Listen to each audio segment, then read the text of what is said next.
Inheritance is the newest spy movie to sneak through theaters, but should you seek it out in a theater or should you let it go undetected, unbothered, and about its business without any bother?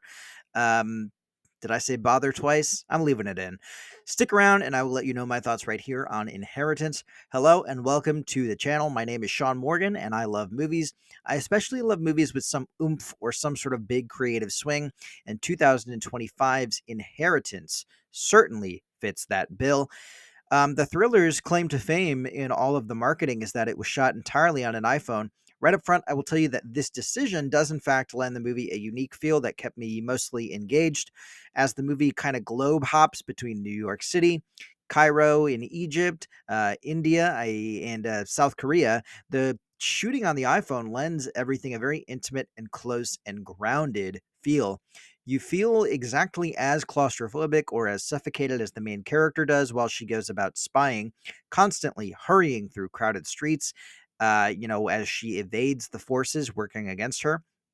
Inheritance is about a woman named Maya, played by Bridgerton's Phoebe Dynevor, who learns that her father, played by the amazing Spider-Man's Rhys Ifans, I mean, he's in a lot of stuff, but most people know him in America from The Amazing Spider-Man. He played the Lizard. Um, Phoebe Dynavor's character, Maya, learns that her father, Rhys Ifans, used to be a spy.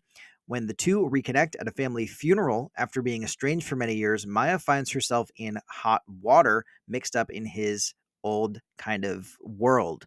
An international conspiracy begins to unfold around her as allegiances shift, cities are traveled to, and various authorities are evaded.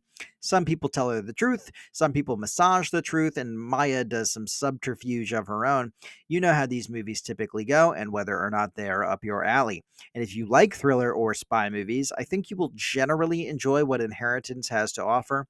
It was directed by Neil Berger, a filmmaker who I only know from 2017's The Upside, starring Bryan Cranston and Kevin Hart. I like that movie, but it is not a thriller by any means, so I wasn't quite sure what to expect sitting down in the theater here. And I enjoyed, like I said, the majority of the story up until the very end, which irked me in certain ways. Um, the performances are good. The filmmaking is solid, and I enjoyed the atmosphere. But the story itself, in my personal opinion, needed a few more drafts to really kind of come together in a satisfying package. In order to describe what did not work for me about the story, I need to spoil the ending of the film.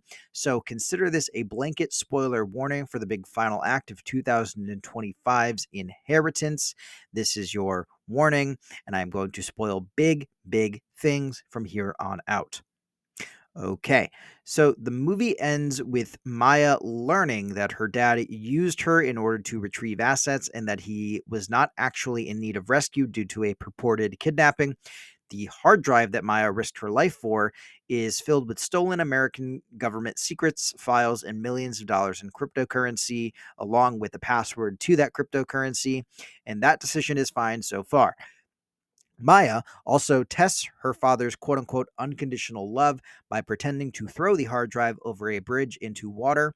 And in response, Rhys Ifans kind of drops the nice guy, let's reconnect facade and just straight up slaps Maya across the face, his own daughter. That decision is also one that I think is one that works in the context of the overall film. Then, however, we go back to the United States where Maya is detained and investigated by Interpol. She does not have the drive with her on her person, so the authorities are angry with her, but she is ultimately free to go, even though she committed a crime, according to them. I'm not quite sure how that is supposed to work, but I allowed that movie that kind of premise. And so far, I'm still on board with the film. And however, we then get a reveal that Maya had either copied the original drive or made a copy that was empty, the one that she threw into the river, something along those lines. She mailed the drive to herself via the South Korean postal service. Um, and the film ends with Maya entering the pass key to all of the millions of dollars in cryptocurrency and collecting her titular inheritance for all of her trouble. And then the credits roll. So here's where we run into some issues. I don't love to nitpick movies, and I try not to. Um, I try not to take movies too seriously when it comes to like plot holes or loose threads or things of that nature, since at the end of the day, they are all meant as entertainment. But, when a movie posits itself as being kind of artistic and having a certain level of intelligence and being a serious movie for adults, I find things harder to forgive when they kind of don't comport.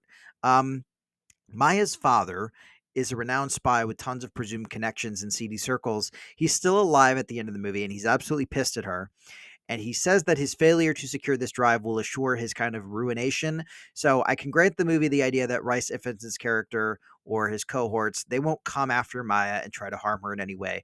I will allow the movie that premise and agree to it as an audience member. However, multiple government agencies across multiple countries know that Maya was actively trying to uncover a drive with military secrets and tons of cryptocurrency.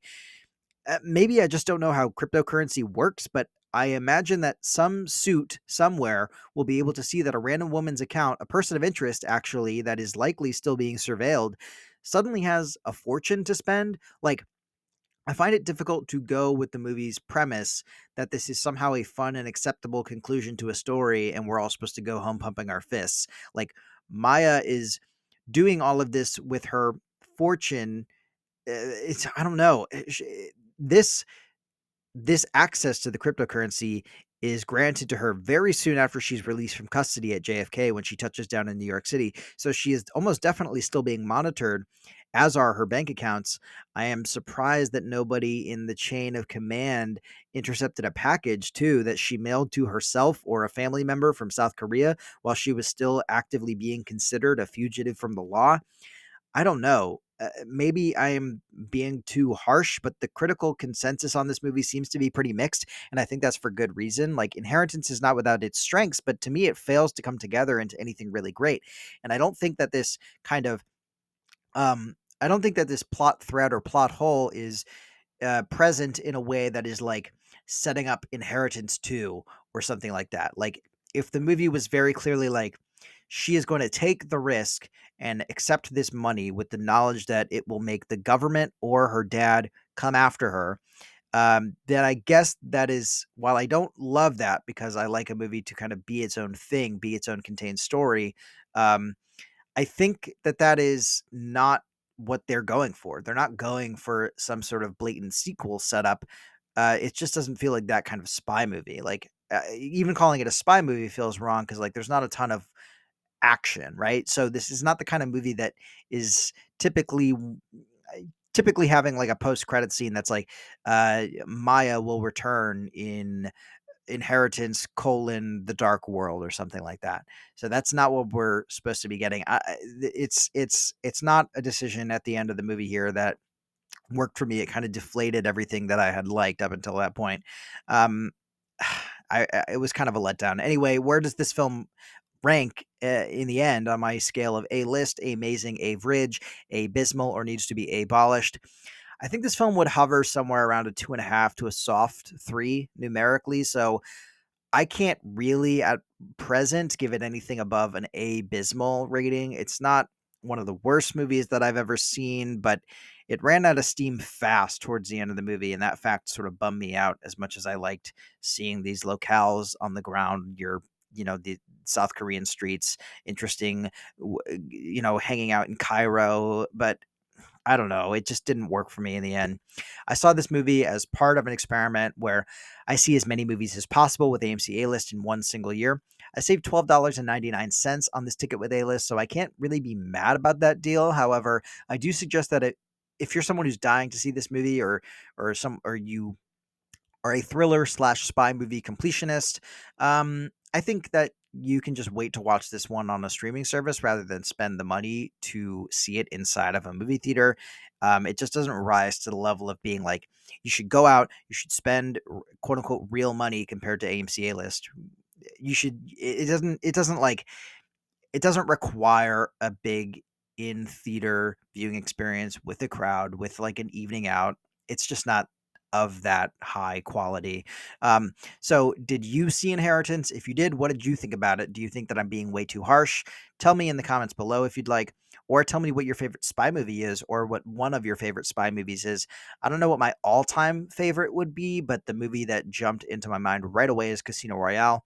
That movie, in my eyes, is pretty much a perfect film. I don't care what anyone says. I think it's the best Daniel Craig movie. Sorry, Skyfall fans. I think nothing beats Casino Royale, period, point blank.